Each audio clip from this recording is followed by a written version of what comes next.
Jane, my literal job is working for the Stewart Society, so my whole life is about the Stewarts.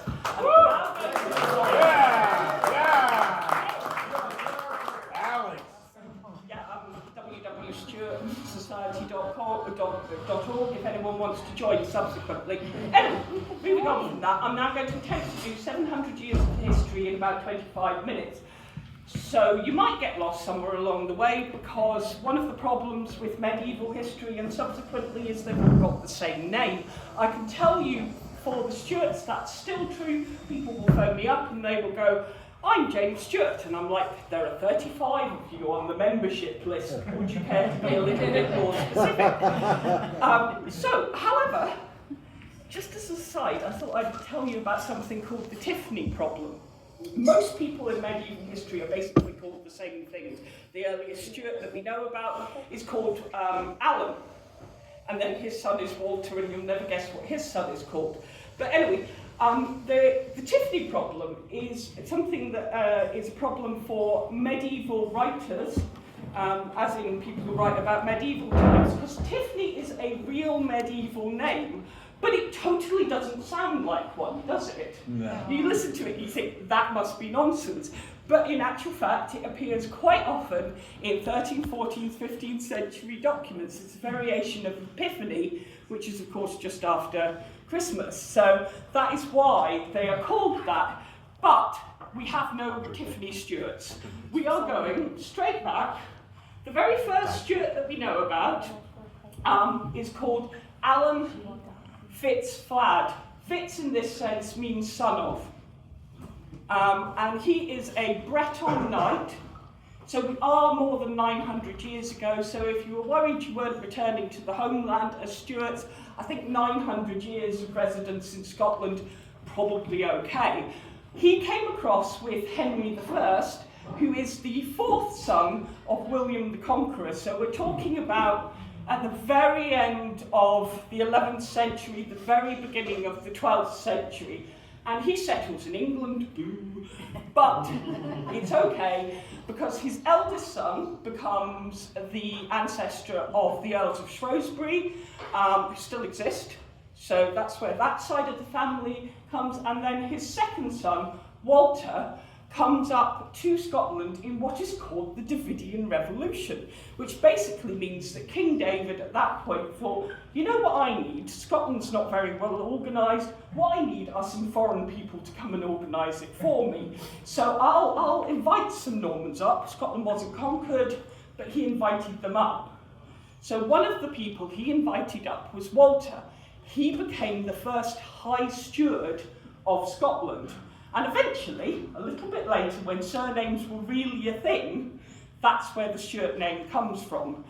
And those of you who've ever seen a coat of arms for the Stuarts, the blue and white check bit in the middle, which is called a fess checky in heraldry, refers directly to his job, because that's how, before the Italians invented double-entry bookkeeping in the 15th century, and we got the zero from the Arabics, that's basically how they did accountancy. And obviously, as a steward, as the person in charge of Scotland or a castle, that will be one of your main jobs. So that checkerboard in the middle of virtually all steward heraldry is referring to their job. So we have Walter, his son is Alan. You can see where that's coming from.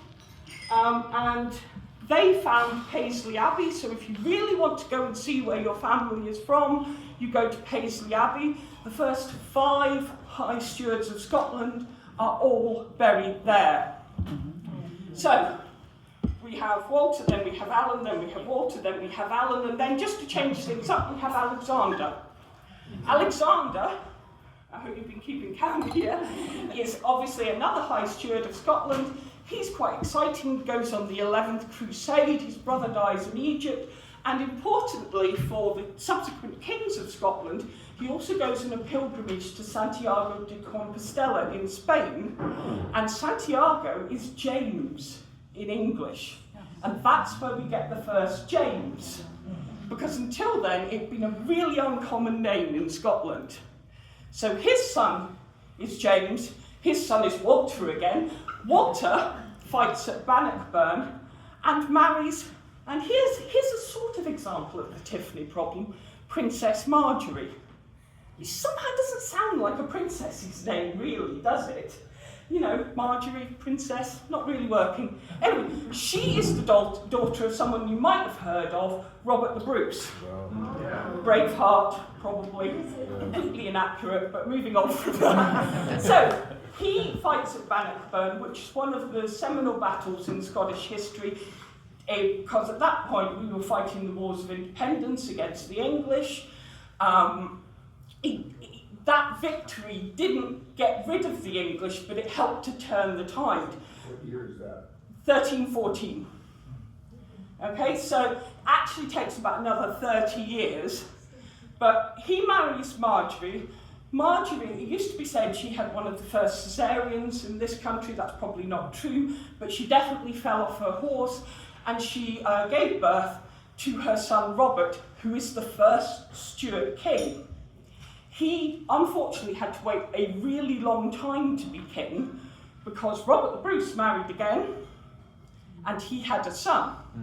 And obviously, as his uncle, his son had claim over the throne. However, David had a really rubbish reign, ended up being kidnapped by the English, was imprisoned for loads of time in England, and just about bankrupted Scotland when they had to pay his ransom.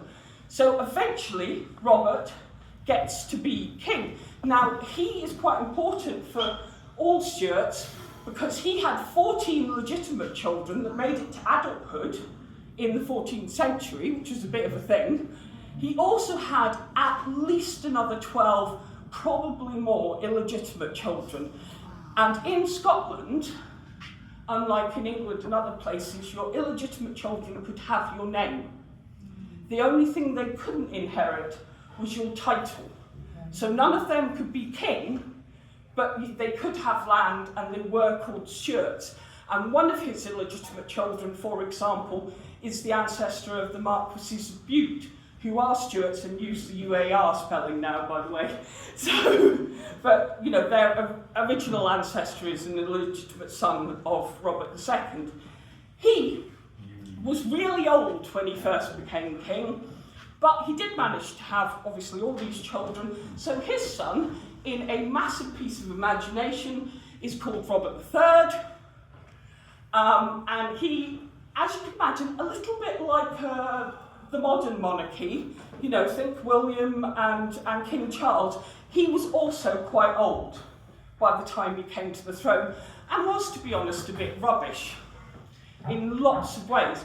His son was the first James. He had an older son called Alexander, who was kidnapped by one of his half-uncles and starved to death in Falkland Palace. Pretty brutal, the monarchy at that point. And then James I, his father dies.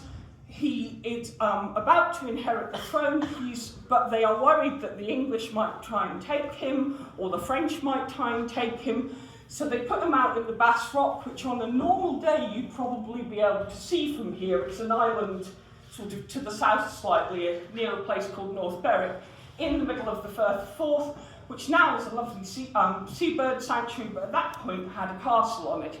He is kidnapped by pirates, sold to the English, spends 18 years in England, and so much so that he both marries an English woman called Joan Beaufort. I'm not going to go into why she's important, but Wars of the Roses, basically.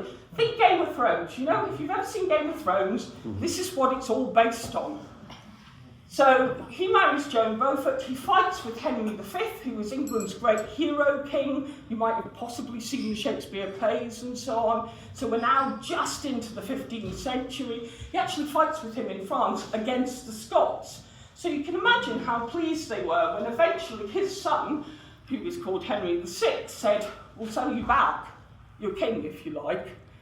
And since nobody at that point didn't believe in a monarchy, they were like, "Okay, how much?" Again, Scotland was nearly bankrupted, buying back a king.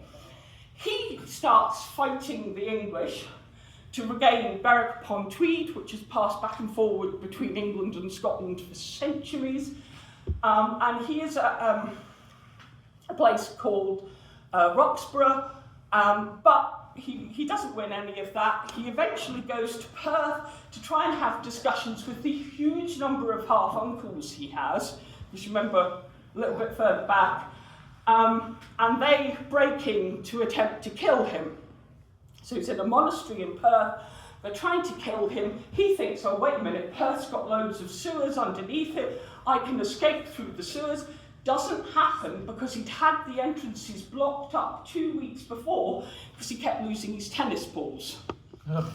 So James I is assassinated, and there's a Bible quote that says, unhappy is the land with the child king. So we've had one, we get another one then, James II. Now, he's a bit better as a king. He marries Mary of Guelders, who comes from the Low Countries. And at that point, one of the reasons he married her was because the Low Countries were ahead of everyone else, except for the Chinese, in gun technology. So as part of her dowry, he gets loads of guns, which is cannons. In fact, one of the ones he gets, did you go to Edinburgh Castle? Yes. Right, Mons Meg, the really big gun, The big one. that was part of his dowry. Okay, so you can imagine something that size, and everyone else is like, well, I've got quite a nice sword. Not great. So he thinks, you know what I'll do? I'll try and get Berwick-upon-Tweed back, like my dad had to go at. So he fights at that, and is reasonably successful. Then he starts a siege at a place called Roxburgh Castle, which is really near Flores Castle now, biggest castle in Scotland. Roxburgh wasn't. And he is unfortunately blown up by one of his own guns. So, we're on to James III now. James III is also a child king, but Mary of Guelders is quite good at being a regent. So that's kind of okay, but then he becomes an adult, and he is also a bit rubbish as a king. He doesn't like fighting, doesn't like tournaments, you know, jousting and everything, which is one of the big entertainments of that period. So rubbish that his own brother rebels against him with the English, and Richard III, who I presume some of you might have heard of, again, Shakespeare and so on, invades Scotland, and he is taken away to the castle and said, don't you talk to anyone, we grown-ups will have a bit of a discussion.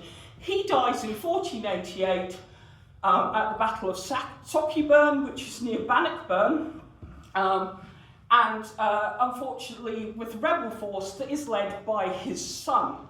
So James IV was a really good king, and much better at ruling, a proper Renaissance prince. He wrote poetry, liked music, all of the stuff, but was still fighting with the English. So he was the last British king to die in battle. Richard III was the last English king, but, you know, we in Scotland, hurrah, well done us, we have the last British king to die in battle at the Battle of Flodden, which is just over into England in 1514. So we're now in the 16th century, and again, his wife obviously has to take over. Bet you can't guess what his son was called. James V, yes! Now, James V was also quite good. He was married to Mary of Guise from France. The big problem for him was obviously he still had all these other Stuarts pushing at him, and the Douglases. If any of you have ever seen The Outlaw King, you'll remember that the Douglases were always a problem because they thought they should really be in charge. And that's still the case even in the 16th century. So he has issues with that, and eventually he goes and fights a battle at which he doesn't actually die. It's the Battle of Solway Moss, 1548. But he gets so sufficiently injured that he dies not that long after that. We do not know, in contrast to almost all the other kings of Scotland, where his body was. Because when he was, we do not know where James III's body was, and we don't really know where James IV's body was. The Stuart kings don't have a lot of luck with living, as you'll notice. His daughter was somebody that I can almost guarantee every single one of you will have heard of, and that's Mary, Queen of Scots. Right, and James, as he lay dying, and his daughter inherited the throne when she was 6 days old, he said, "It can with a lass, and it will gang with a lass." So it came with a girl, Marjorie, and it will go with a girl. Because again, like an awful lot of the Stuarts, he had lots of illegitimate children, but he only had one legitimate child, so she was the only one that could inherit the throne. The English were so keen on taking over at Scotland at that point, because they thought, oh, it's all quite weak, we might be able to do it. Henry VIII thought Mary could marry his son Edward, that they kept invading. There was a battle called the Battle of Pinkie, which was probably the first modern battle because it had people fighting on land, at sea, not in the air, but it had all the elements of a modern battle in that respect because it had naval bombardment and guns and people fighting. She was taken away to France and raised as a Catholic, which becomes a problem by this point in the 16th century. So her first husband was the Dauphin, that is the Prince of France, but he dies as a really young man of an ear infection, which probably tells you something about 16th century French medicine, really. Anyway, he dies, she comes back to Scotland, and some of you may have seen the recent film where Mary, Queen of Scots, she didn't land in a Highland glen, she landed at Leith, which doesn't, and there are still a couple of houses in Leith you can go and eat in a pub that she would have gone into and so on, not because it was a pub, but because it was a 16th century house. And so she's ruling by herself in Scotland at this point. She then makes possibly the worst marriage ever to her cousin, Lord Darnley. Mary, Queen of Scots was my height, which was obviously quite unusual in the 16th century. It's still quite unusual now to be a woman of my height. Must have been really hard then. And she really fancies Darnley, partly because he's taller than her. Now, teenage me has every sympathy with Mary there, because, I suffered, but anyway. So he's beautiful, but both thick and probably has diseases that are caused by him sleeping with too many other women that aren't Mary. However, she does her duty and she has a son, who is also James. Darnley dies. She then makes an even worse marriage to a chap called the Earl of Bothwell, and he, at her last battle, which is not far from here, when she eventually is persuaded to abdicate in favour of her son, and she flees to England, he flees to Denmark and ends up mad, chained to a pillar in a church in Denmark, and until about 20 years ago you could see his mummified body there, and that may be part of the origin for Hamlet as well, because there's a prince wandering around being mad. So, James VI, Mary spends 20 years wandering around England with jailers, writing to people going, if only you put me back on the throne I'd be able to fix everything. Doesn't really work, and eventually, famously, she has her head cut off in February. February was a really bad month for the Stuarts, actually. So, just as well, it's March now. Awful month. Yeah, awful month for the Stuarts, February. So she has a... March is wonderful. March is great. February, bit rubbish. So she has a head cut off in a place called Fotheringay, which is in the south of England. And then, of course, James becomes king. And the really crucial thing for James is that Elizabeth I of England famously doesn't want to get married, thinks she's seen what happened to Mary, so she's like, no. So, because James V was married to Henry VIII's sister, James VI is her closest heir. And eventually, she accepts that he will probably become King of England as well. And in 1603, he goes down to England, thinks, this is very nice, I'm not going back to those drafty Scottish castles. and basically never comes home again. So that is all the Scottish Stuart monarchs, and lots of them obviously had lots and lots of children, and you have Stuart families all over the place, mostly on the west. Some of them do go to Ireland, and at this point, Scotland and Ireland are quite porous. People are moving back and forth all the time. If they're from the northwest of Scotland, then they were often hired as mercenaries to fight in Irish battles. They were the Gallowglass, who were really, really cool, fought with axes, brilliant people, and looked amazing. But by the 17th century, we've got a divide happening because Ireland is Catholic and Scotland, by this point, is very, very Protestant. You know, none of this wishy-washy Church of England stuff, thank you very much. It's way more Protestant than that. So, James VI, his children are Charles I, who possibly you might have heard of if you've ever heard of the English Civil Wars. Very little, very, very keen on the divine right of kings, which is basically what ends up with his head getting cut off.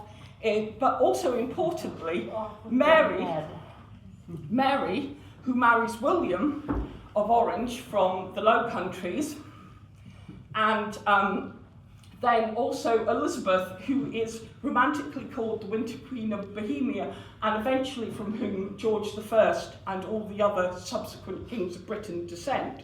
So the Stuarts kind of won in the end, regardless.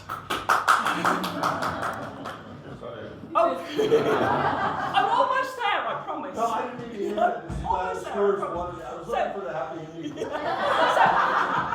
No, there's a lot of death, I'm afraid. A Oh, lot of death. my bad. So Charles I, civil wars, lots of fighting, divine right of kings. They try having a republic, doesn't really work out, and they eventually ask Charles II, who is his son, to come back. Charles II was enormously good fun, loved girls, loved parties, loved theatre, very good-looking man, couldn't have a legitimate child. Absolutely tons of illegitimate children, not a single legitimate one. And, you know, a bit of a problem there. So, when he dies, his brother, who is also called James, so is therefore the 7th and 2nd, because obviously he's the 7th of Scotland and 2nd of England, he inherits, but James is Catholic, has converted back to Catholicism, and there are lots of people in both Scotland and England who aren't very keen on this. And eventually it comes to the thing where he decides to flee to France. He throws what's called the Great Seal, which is his symbol of authority, in the Thames, and people take that as a resignation. And Mary, who is James VI's daughter, and her husband William come in what in England is known as the Glorious Revolution, because they don't like to admit that they were ever invaded, but he came with 10,000 soldiers. Sounds like an invasion to me. And they sat on the throne, but they also didn't have children. By the time they went to England, the Stuarts were getting a bit wishy-washy. So they are there, and James II is still trying to pursue his claim to the throne. And if you've ever heard of the Battle of the Boyne, which is in Ireland, that was at the point at which there were two monarchs on the battlefield, and it's one of the last times that that happened. Because on one side you've got James II with the Jacobites, and Jacobites are called that because James is Jacobin, Jacob in Latin, so his supporters are called Jacobites. So in Ireland there are battles for 2 years. In Scotland there aren't as many, but there is a battle called the Battle of Killiecrankie where somebody leapt miles, very famously. It's really beautiful, and it was also enormously bloody, hugely so, literally wading through blood. Anyway, James goes back to France, William and Mary reign, and then Anne, who is the last legitimate Stuart monarch. And she has, you might have seen, there was a film about her quite recently as well. She has 14 children, but not a single one of them live to adulthood. James is in France, he's still pursuing the Jacobite claim, and there were Jacobite rebellions in 1689, 1690, 1704, 1709, 1715, 1719, and the last one, which is where I'll finish, 1745, and it is his grandson, Bonnie Prince Charlie, who comes back at that point to try and reclaim the throne for one last throw. And if you've ever been to Culloden or ever seen anything about it or seen Outlander, but anyway, you'll know it didn't end well for the Jacobites, unfortunately. There is still a Jacobite claimant. He is a Belgian Belgian Duke. He went to Eton. He's a very nice man, but has absolutely no interest in pursuing the throne. At the point where Anne died, they asked Elizabeth, do you remember I mentioned her? They asked her descendants, George, to come, and that's where you get the Georgians. So they are actually Stuarts, it's through the female line, and they were Protestants, so it was all fine. There you go, 700 years in about 20 minutes.